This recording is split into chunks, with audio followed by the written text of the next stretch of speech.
हिंदवी स्वराज्य संस्थापक राज छत्रपती शिवराय, नवी मुंबई आणि परिसरातील जमलेल्या माझ्या तमाम मराठा बांधवांना माझा मानाचा जय शिवराय.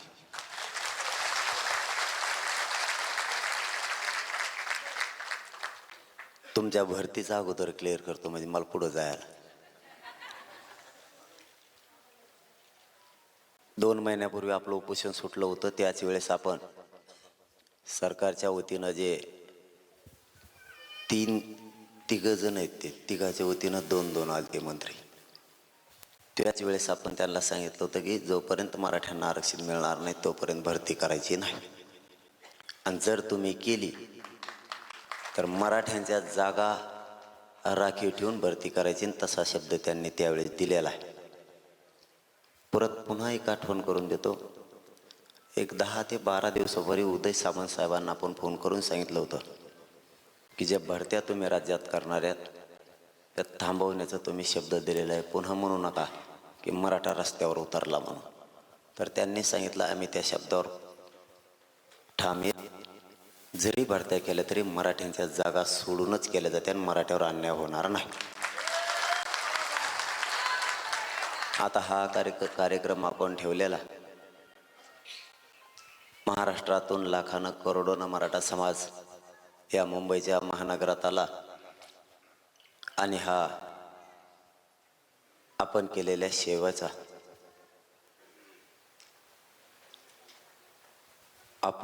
सेवेचा समाजाच्या वतीनं तुमचा आभाराचा कार्यक्रम. आपल्यासह आपली नवी मुंबई आणि पूर्णच महानगर मुंबई या सर्वच बांधवांचं खरोखर महाराष्ट्रातल्या मराठा समाजाच्या वतीनं आम्ही मनापासून तुमचे आभार मानतो की एकही माणूस तुम्ही उपाशी जाऊ दिला नाही. सगळी सेवा आपण केली आणि आपण पुढेही करावी. आमच्याकडं नाही येत शब्द, किमान माझ्याकडं नाहीत की इतकी सेवा झाली की प्रत्येक माणसाची व्यवस्था आपण या मुंबईच्या शहरामध्ये खेड्यापाड्यातून येणाऱ्या मराठा बांधवाची आपण सगळ्यांनी सेवा केली. मग सगळ्या क्षेत्रातले बांधव याच्यामध्ये सक्रिय होते. ही लढाई आणखीन थोडी राहिली, ही आणखी पूर्ण संपलेली नाही. फक्त एक आहे की एवढ्या मोठ्या शहरात एवढा मोठा जनसमुदाय आला, त्याची तुम्ही सगळ्यांनी सेवा केली. ही पूर्ण महाराष्ट्रात चर्चा आहे. तुम्हाला जरी ऐकायला मिळत नसली तरीही तुम्ही खूप सेवा केली. तुम्हाला एक दिवस टेन्शन आलं तर वाटतं म्हणलं आता आम्हाला इथंच राहायचं म्हणल्यावर मार्केटवाल्याला फुल टेन्शन आलं. आमचा हट्ट आम्ही राहण्याचा नव्हता. पुढं गेले असते तर पोरं वापस आले नसते आणि आम्ही कोणी वापस येणार नव्हतं. जर सरकार इथंच प्रश्न मार्गी काढतंय तर पुढं तरी काय जायचं या हिशोबाने आपण थांबलेलो होतो. तर नवी मुंबई पूर्ण साक्षीदारी आला. मी अंधारात ठेवून काही केलेलं नाही, तुमच्या समक्ष सगळे केलेलं आहे. त्या दिवशी 12 वाजेपर्यंत आपल्याला जे पाहिजे ते दिलं नसतं तर आपण मुंबईला जाणार होतो. ते काही जण लिहायला लागले सोशल मीडियाला, 30-40 जण आहेत. मी आताच कामोठ्यात सुद्धा सांगितलं मुंबईला गेलं आणि काय मिळालं. ते चालूच आहेत दणका ह्या 20-25 जणांचं. कुठून आणले तर कुठून नाहीत हे लोक असले. यांना एवढा मोठा मराठा समाज एक झाला. 70-75 वर्षात जे मराठा समाजाला मिळालं आणि त्या 57 लाख नोंदी मिळाल्या, 39 लाख मराठ्यांच्या घरात आयुष्याची भाकरी या आरक्षणामुळे गेली. हे पण यांच्या डोक्यात नाही. मागासवर्ग आयोग पुन्हा गठीत झाला नव्यानं, त्यानंही त्याचा अहवाल सादर केला आहे काल 2 तारखेला. त्याचंही देणं घेणं नाही. फक्त लिहायचं म्हणून लिहायचं, समाजापेक्षा नेत्याला आणि पक्षाला मोठं मानायचं आणि काहीतरी लिहायचं. आपण ठरवून आलो होतो गावाकडून आणि सगळ्या महाराष्ट्राला माहिती. 3 विषय होते आपले. पहिला होता ज्या 54 लाख नोंदी सापडल्या त्यांचे प्रमाणपत्र वितरित करायचे. त्यातले 39 लाख प्रमाणपत्र त्यांनी दिले.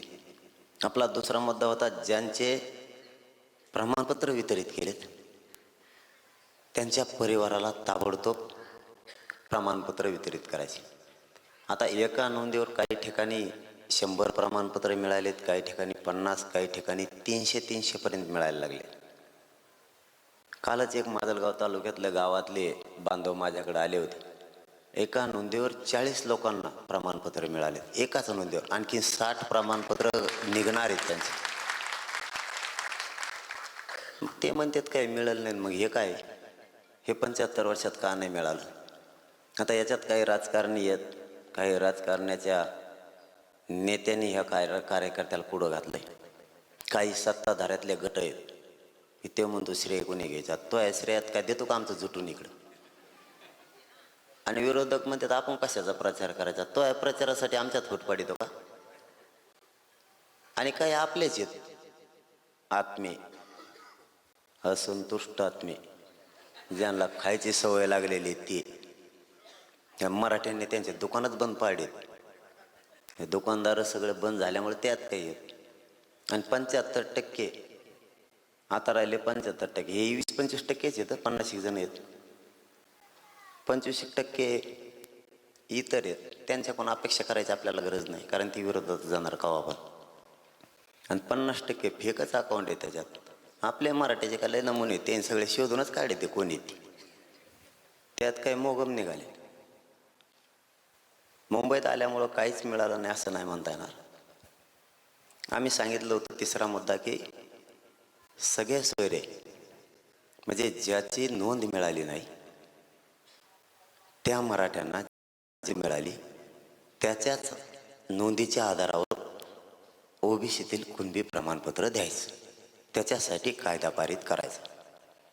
आम्ही जाणार शांततेत मराठी मुंबईला आणि शांततेत आरक्षणच घेऊन येणार. ही शब्द होता का दुसरा होता? अरे तुम्ही ऐकलं की नाही? हा नाही काही म्हणा ना.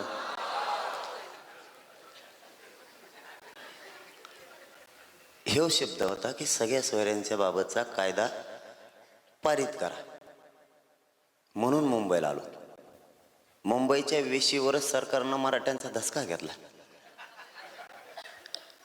कारण तिकडे जाऊन लोक आंघोळीच करायला लागले. आझाद मैदानावर गेले, एका पोराला कोण काय म्हणलं VIP बंगला इथं नको बसू, तर ते आंघोळच करायला लागलं. ते निवळ केले. 2-3% मुंबईत आले तर नाही, मागचं गबाळ सगळं आल्यावर काय करते? कोणचं तरी हॉटेल इथं मोठं, त्या हाटला पुढे एक गाडी घेऊन गेलं, त्याला म्हणले इथं बसत नसते तर दुसरीकडे बस. हा असंच काहीतरी होतं. हा, त्याने मग भातच शिजायला टाकला डांबरीवरच. त्यांना अंदाज आला हे जरा नमुनेबाजच दिसते, राहिलेले जर आले तर काय होते. म्हणून त्यांनी या मराठ्यांचा धसका घेतला. आणि सध्या विधानसभा सुरू नाही, 2001च्या कायद्यात बदल करायचा आहे. कारण 2001च्या कायद्यानुसार ओबीसीला आरक्षण दिले. 1967ला एका शासन निर्णयावर दिलेलं आहे, 90ला मंडल कमिशनने दिलेलं आहे. पण जे सुधारित करून 2001चा ओबीसीचा कायदा आहे त्यानुसार मराठ्यांना आरक्षण द्यावं लागतं. कारण मराठ्यांची मागणी ओबीसी. आपल्याला जर वेगळं काय मागणं असतं तर शासन निर्णय झाला असता. आपली वेगळी मागणी नव्हती म्हणून शासन निर्णय नाही केला नसता, त्याच दिवशी शासन निर्णय झाला असता. आणि सगळ्या सोयऱ्याचा जर शासन निर्णय झाला असता तर त्याच दिवशी उडाला असता.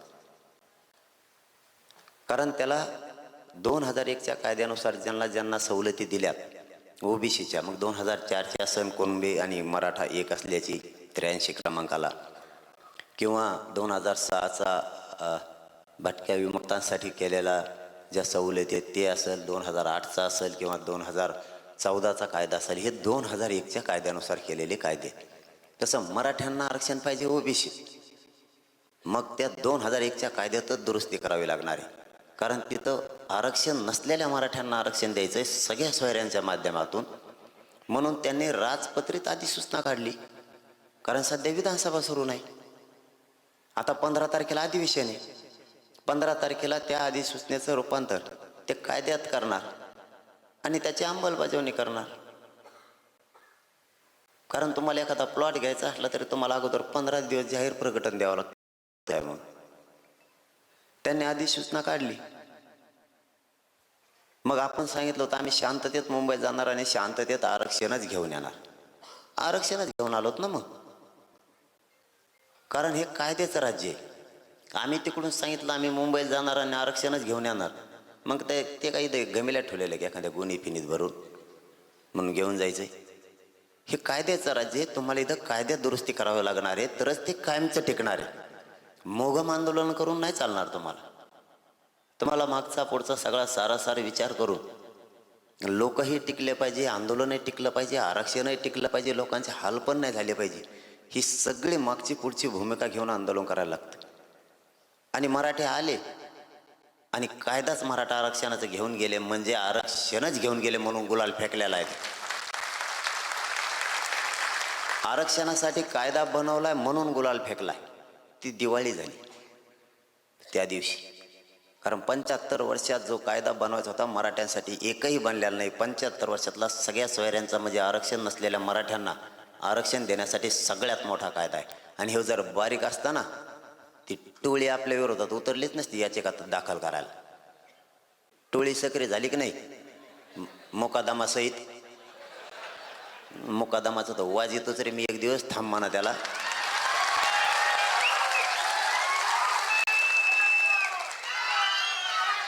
हे जर बारीक कायदा असता, हे मोठा कायदा नसता तर इतके तुटून पडले नसते ते. त्याचा चेहरा बघितला का तुम्ही? अशा काळा होता तो लाल पडलाय. तेव्हा म्हणतो त्याला म्हणा मंडल कमिशन चालून करूनच दाखव, फक्त चेहरा बघा त्याचा कसा दिसतो.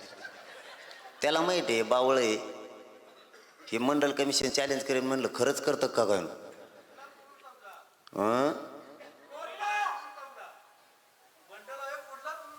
मंडल कमिशन हा स्वीकारलेलाच नाही, पण मराठ्याच्या दर्जाला जाणारे नाही आहेत. आम्हाला तुमचं वाटोळं नाही करायचं. गोरगरिबांच्या लेकराचं वाटोळं करणारे तुझ्यासारखे आम्ही नाही आहेत. फक्त आता एवढंच म्हणणं आहे, तुम्ही 3दा आमचं आरक्षण घातलंय. आता जर का पडद्यामागून नाटकं केली आणि हे जर का या अधिसूचनेला आणखीन तुम्ही काही कायद्यात रूपांतर झाले जर काही प्रकार केला तर माझ्या मायबाप मराठ्यांना सरळ सांगतो, मंडल कमिशन चॅलेंज केल्याशिवाय मी गप्प बसणार नाही. मग तिकडं वाटोळं झालं तरी चालेल. मग मला माझ्या समाजासाठी जे टोकाचं लढावं लागलं तरी लढल आणि मरायचं वेळ आलं तरी मरण. पण मग मात्र आमच्या पोरांचं वाटलं झाल्यावर आपण नाही विचार करणार त्यांचा.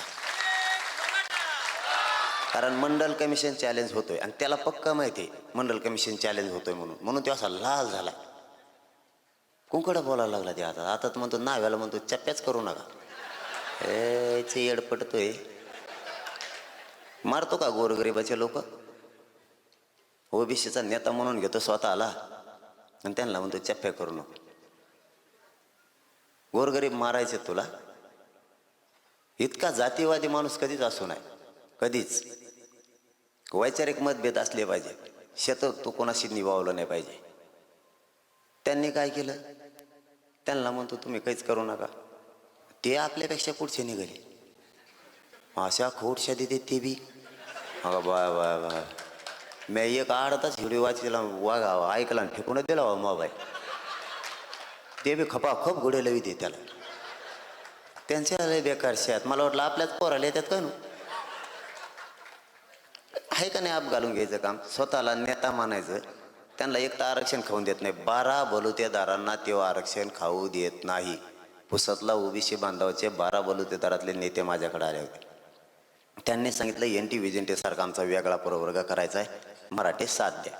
तेव्हा आम्हाला खाऊन देत नाही. एक गुण खाऊन देत नाही. आता म्हणतो धंदे करू नका त्यांना. म्हणजे तुझ्या स्वार्थासाठी तुला गोरगरीब मारायचं.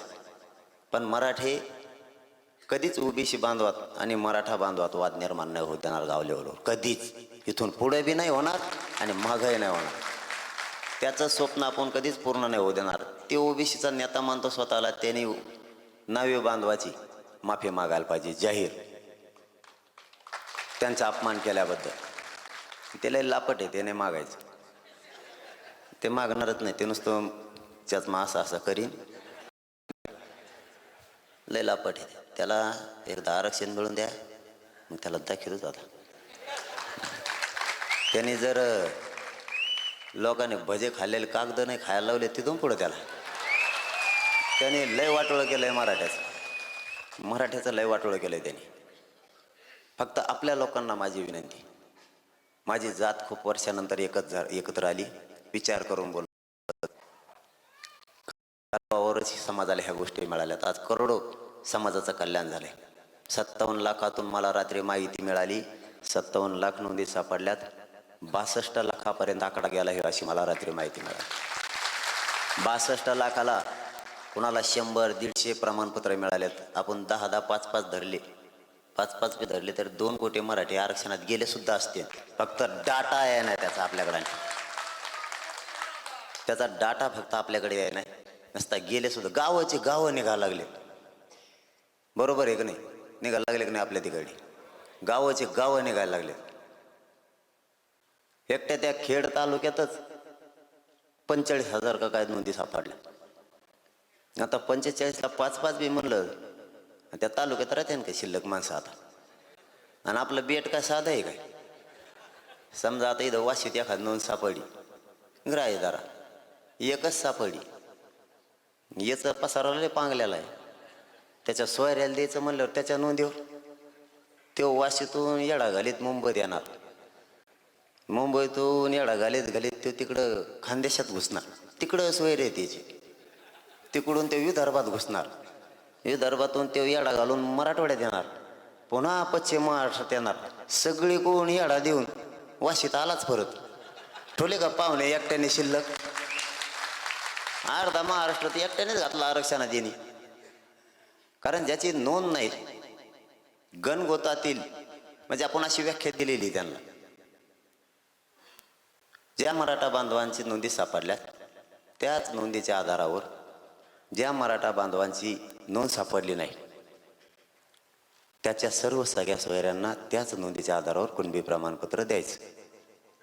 पिढ्यांना पार परंपरेनुसार मराठा समाजात ज्या गणगोतातील लग्नाच्या सोयरिका होत्या तो सगळा सोयरा खाली कोण राहत आहे? मग झालं का सरसकट?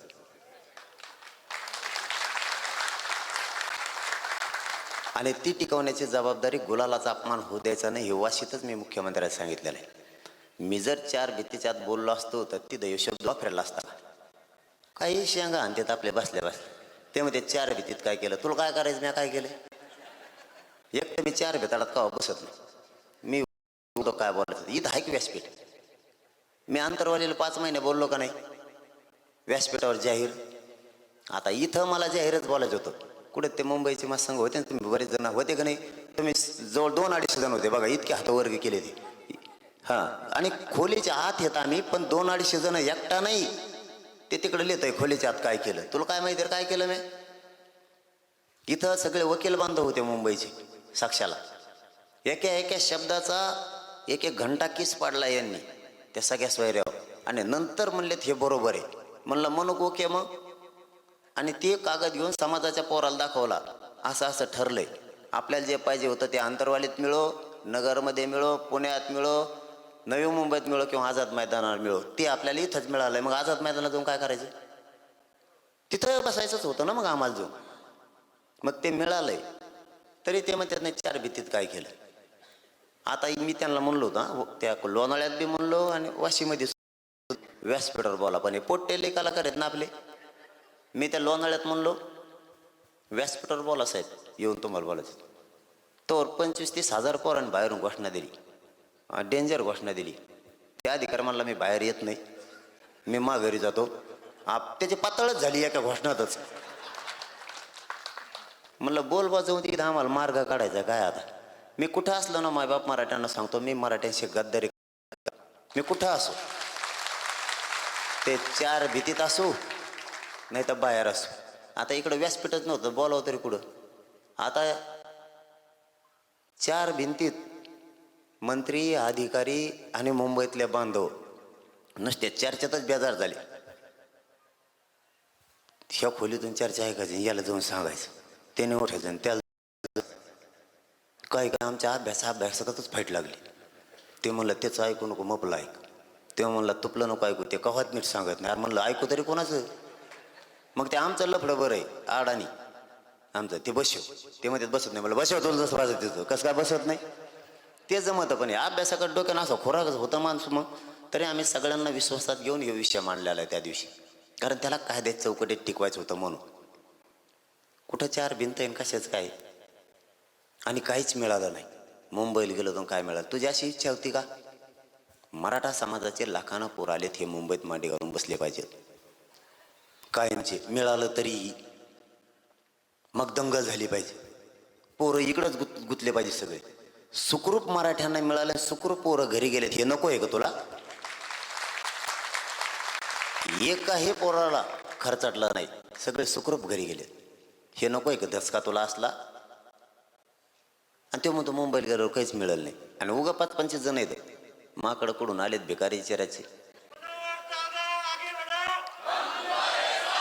त्यांनी ते म्हणतात मुंबईला गेल्यावर काहीच मिळालं नाही त्यांची एक गोष्ट खरी आहे मुंबईला गेल्यामुळं काय नाही मिळालं हे खरं आहे आम्हाला करोडो मराठ्यांना मिळालं त्याला नाही मिळालं हे खरं आहे कारण त्याला गल्लीत हिंडला असं इकडे त्याला पैसे मिळेल नाही दिसत कुठं त्याला पद पाहिजे पद नसेल मिळालं त्याला सगळ्या दुनियाची खायची सवय मराठ्यांच्या जीवावर त्याचं दुकान बंद पडलेलं आहे कवर खातो मराठ्या जीवावर होते ना लोकांचं कल्याण गोरगरिबाचं तू शेण खाय ना थोडं जमत नाही का किती दिवस तुम्ही मराठ्यांच्या पोराचे मुडदे पाडणार आहेत असं करून आणि प्रामाणिक काम करणारे नको आहेत त्यांना कारण मी इतका चिकाटीनं करतो काम आहे म्हणजे माझे पाटणे थोपटून घेता कुणीच करणार नाही इतका चिकाटीनं करतो मी 5 महिने झाले 24 घंटे एकच काम करतो रात्रंदिवस आता मी 10 तारखेला उपोषणला बसणार आहे शेवटचे 2 दिवस आराम पाहिजे कारण शरीर ओलं लागतं कोरडं होता कामा नाही तरीही मी रात दिवस फिरतोय आज हे 7 रात्री 3 वाजले आम्हाला असेच फोटो काढण्यात ते चेंगरा चेंगरीत व्हरगडीत आता इकडून तिकडून इथं आलो आता इथं 5-6 वाजले असते आता आणखीन 4 बैठका आहेत मुंबईत त्या करायच्यात म्हणजे 3 इथंच वाजणार आहेत उद्या सकाळी 8 वाजता नाशिकला आणि त्या साल्हेर किल्ल्यावरती कार्यक्रम आहे म्हणजे आम्हाला रातचे झोपायचे का आता इथून निघणं साल्हेर किल्ल्यावर जाणार आहे ते म्हणते 200-250 किलोमीटर आहे म्हणजे तिथं आम्ही सकाळी 11 वाजता जाणार तिथला कार्यक्रम करणार तिथून वैजापूरला कार्यक्रम आहे संभाजीनगर जिल्ह्यात तो कार्यक्रम करणार तिथून बीड जिल्ह्यातल्या गेवराई तालुक्यातल्या भोगलगावला कार्यक्रम आहे 9 तारखेला म्हणजे आम्ही जागेचा रातची जागे दिवसा जागेच तिथं भोगलगाव जाणार दुपारी 12 वाजता बीडला कोळवाडी मांजरसुंब्याच्या घाटात कार्यक्रम तो कार्यक्रम 3-4 वाजता संपत मला श्रीगोंद्याला संध्याकाळी 8 वाजता कार्यक्रम आहे नगर जिल्ह्यात तो कार्यक्रमाला 12 वाजणारे संपायला त्यांनी इतकी मोठी रॅली काढली तिला 12 वाजणारे तिथून मला अंतरवालेली यायला 100% सकाळचे 8 वाजणार आहेत म्हणजे ती हे 10 तारीख मला बसायची उपोषणला सकाळी 10 वाजता इतकं सातत्यानं मी हे काम करतो माझ्या डोक्यात काय नाही पैसा नाही पाणी नाही ते मागच होतं मग पैसा पद होतं ना ते मागच होते आंदोलन खूप पुढे गेलंय आता आणि उगा तुम्ही एखाद्याला प्रामाणिक काम करणारा काहीतरी डाग यांचं काही स्वप्न नाहीये एकतर गरीब कुटुंबातून आलाय आणि सामान्य लोकांना मिळवून दिले हे दुःख हे एक त्यांचं दुःख आहे आता तो याच्याने काही नाही झालं त्याला मी काय करू तेव्हा म्हणतो मी लय दिवस वाचेलं मग आमचं असं झाला तो वाचेलं मी काय करतो डोक्यावर घेऊन हिंड ना पुस्तकं मला काय करायचं आजाच्या पुण्यावर जगू तू कवर तो आजाने का तरी वारकरी याला गेलता पंढरपूरला म्हणून तुला त्या पुण्यावर जगा तू मर नाही एखाद्या बार पंढरपूरला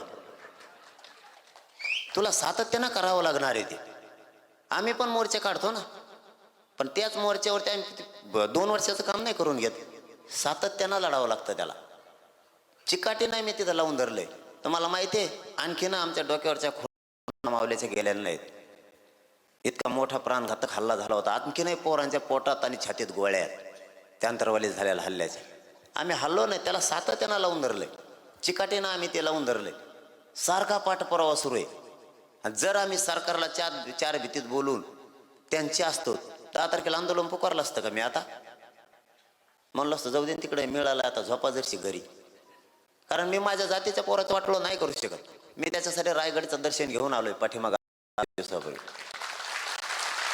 माझ्या पवित्र रायगडाची माती कंपाळी लावून आलोय. कारण पुन्हा जाईन का नाही मला माहीत नाही, कारण शरीर माझं मला उपोषणात साथ देत नाही. आणि हे आता जर बसलं ना तर काय होईल गॅरंटी नाही, कारण 1.5-2 घंटे जर चाललो बोललो तरी अंग थरथर कापतंय माझं. तरी मी जातीच्या लेकरासाठी माझ्या जीवाची पर्वा नाही करत की एक जीव गेला तरी चालन, पण करोडो लेकरांच्या चेहऱ्यावर आरक्षण देऊन असं बघायचं म्हणून उपोषण ठेवलं.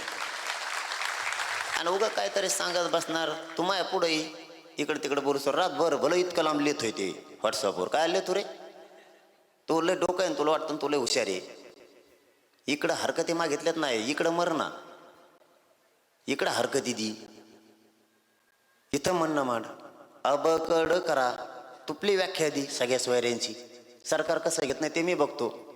आणि तिथं फेसबुकवरून व्हॉट्सअपवर सोशल मीडियाला काय लिहितो? तुला वाटतं तुलाही शहाणा आहे आणि हे करोडो लोक तुला वाटतं का येडे येते आणि तुझ लय शहाणा झाला. तुला काय म्हणणं मांडायचं ना, महाराष्ट्रातले सगळे अभ्यासक आणि वकील बांधव तिथं म्हणणं मांडणार आहे तो कायदा सगळ्या सोयऱ्यांचा मजबूत झाला पाहिजे म्हणून. तू पण मांड ना, तू इकडंच लिहितो. कारण काय कायचे दुखणेच वेगळे आहेत मला आत्ता कळलंय. आणि मराठीचे बी काय सोपे लोक नाहीत, ते बोलणारे शोधून काढे ते कोण कोण आहेत. हे कोणत्या नेत्याचं आहे, कोणत्या सत्ताधाऱ्यातल्या गटातला आहे. त्यांनी मला फोन करून सांगितलं तुम्ही काही टेन्शन घेऊ नका, खूप समाजाला मिळालेले, तुम्ही लढत राहा, ते सगळ्या सोयऱ्याची अंमलबजावणी करा, आम्ही सोबत येतो तुमच्या. त्यांना बोंबलं काय बोंबलायचं, त्यांना बी सरळ करतो म्हणे आम्ही. ते जर 2-4 दिवसात गप बसलेत हाई, नाही तर मग त्यांना बी आम्ही कचका दाखवतो. कारण विनाकारणच काहीतरी कोणाचं तरी ऐकतेत आणि काहीतरी लिहित बसतेत. मला टाईम नाही ते बघायला समजा, पण हे ऐकायला येत नाही, माणसं सांगत येत नाही एकामेकाला. बरं कामं तरी किती करावं लागतात, 22-23 थोडे थिडके बी नाहीत.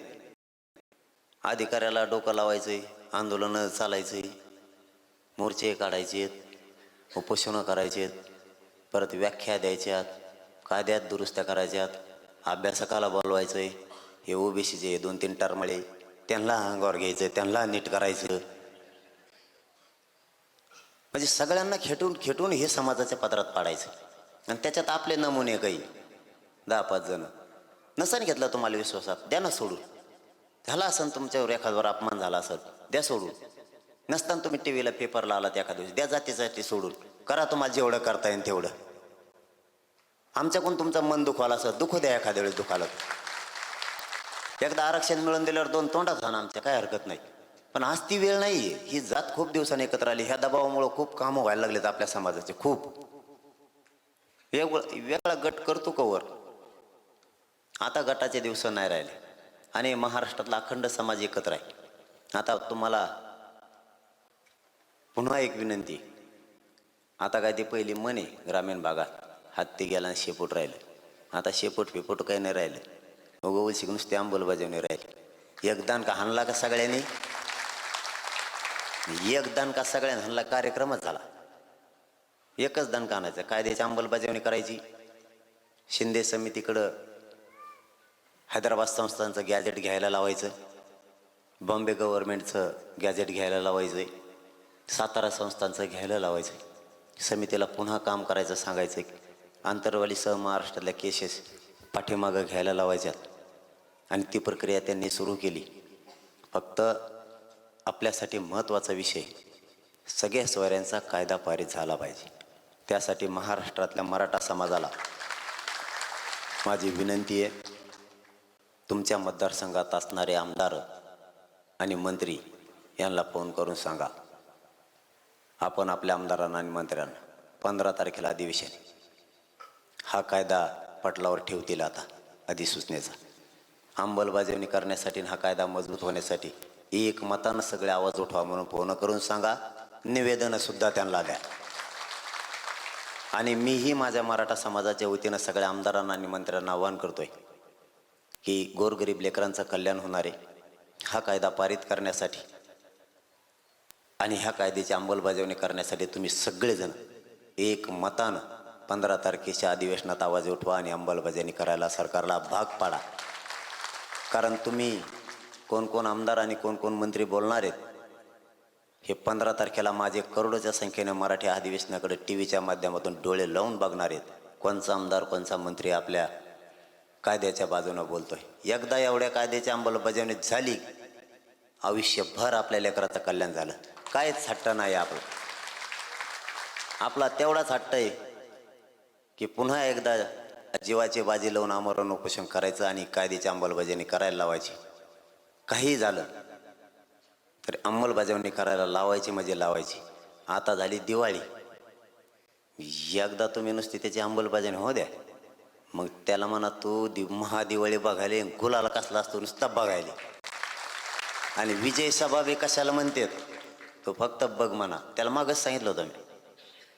तो म्हणला 3 कोटी लोक आलते का, तो एखाद्या लिंबा झाडाखाली उभा राहा, नाही तर पुलावर उभा राहा, वय घेऊन राहिलं नाही, बाव चाळलेलं. हा, आता म्हणते 3 कोटी आलते का.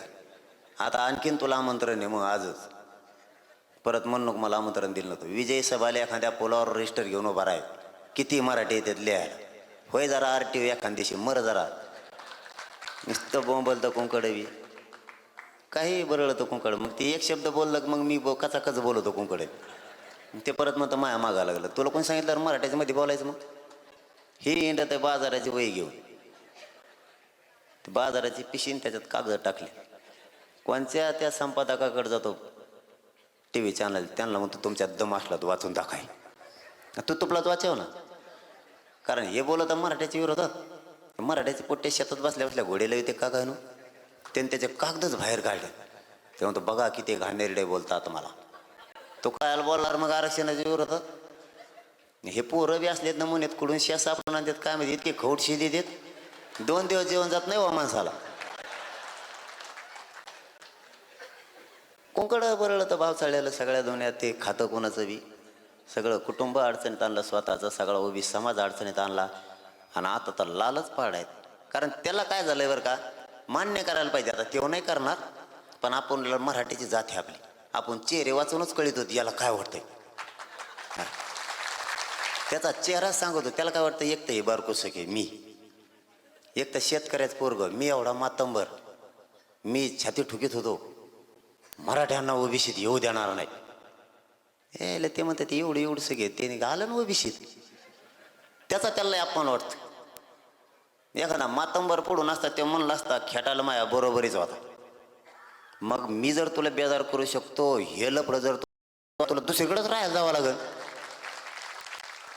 समाज मागा लागल्यावर तर मग तो कार्यक्रमच झाला. मॅच बेजार केले त्याला. तेच ना काळजी करतो मी, लयच खंबीर आहे त्याला.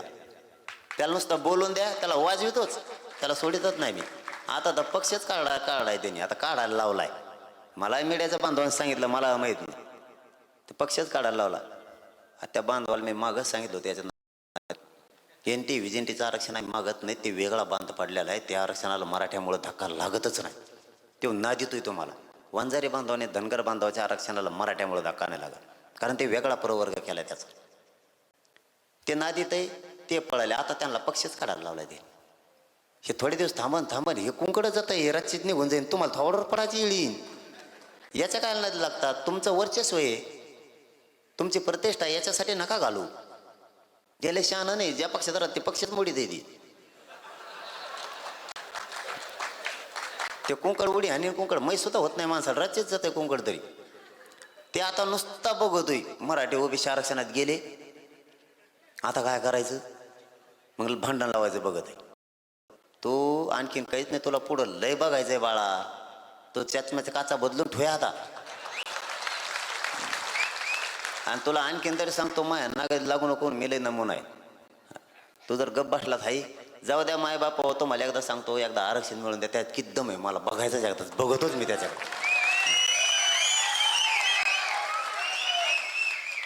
आता शेअरच हाणायला लागले.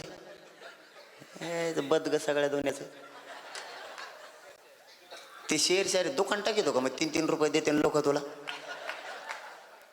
काही नाटकं नवीनच करायला लागले ते आता.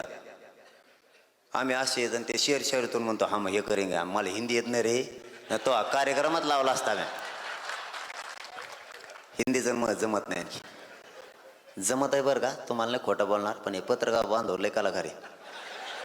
तो घर काय करते तर मला शांतते 2-3 प्रश्न विचारते, मग मी आपल्या दम्माने देतो उत्तर. काय की त्याचा प्रश्न विचारतो, मग मी बिघडूनच जातो लगेच. मग ते हिंदी कुंकडची कुंकड जाती आणि त्याच्या भाषणात मैच हिंदी वाचून दाखवते ती येवल्याची येडपट आणि तेच हसत आहे. त्याचा तर नीटोबाच केलाय. आपलं काहीच राहिलेलं नाही आता, फक्त अंमलबजावण्यासाठी 10 तारखेला उपोषण होत आहे. मायबापा हो, स्वतःच्या लेकरासाठी इथं श्रीमंत मराठ्यांचा, गरीब मराठ्यांचा सगळ्याचाच फायदा आहे. सगळ्याचेच लेकरं या आरक्षणामुळे मोठे होणार आहेत. कारण या आरक्षणातून राज्यासह केंद्रातल्या सगळ्या सवलती तुम्हाला घेता येणार आहेत. सगळ्यांचे फायदे होणार आहेत. 10 तारखेला आमरण उपोषण पुन्हा सुरू होते. ताकदीनं पुन्हा एकदा उभा राहा. इतक्या ताकदीनं राहा, अंमलबजावणीच कायदे झाले पाहिजे, त्याशिवाय मी उठत नाही. तुमचे पुन्हा एकदा तुमचे सगळ्यांचे मनापासून आभार मानतो. कारण लांब जायचं आहे आम्हाला पण. आणखी इथले 4 करून तिकडं त्या सालेरला जायचं आहे. म्हणून पुन्हा एकदा तुमचे आभार मानायला येईन. अंमलबजावणी वस्तूवर हटू नका. तुमचे मनापासून पुन्हा एकदा आभार मानतो आणि थांबतो. धन्यवाद. जय शिवराय. दादा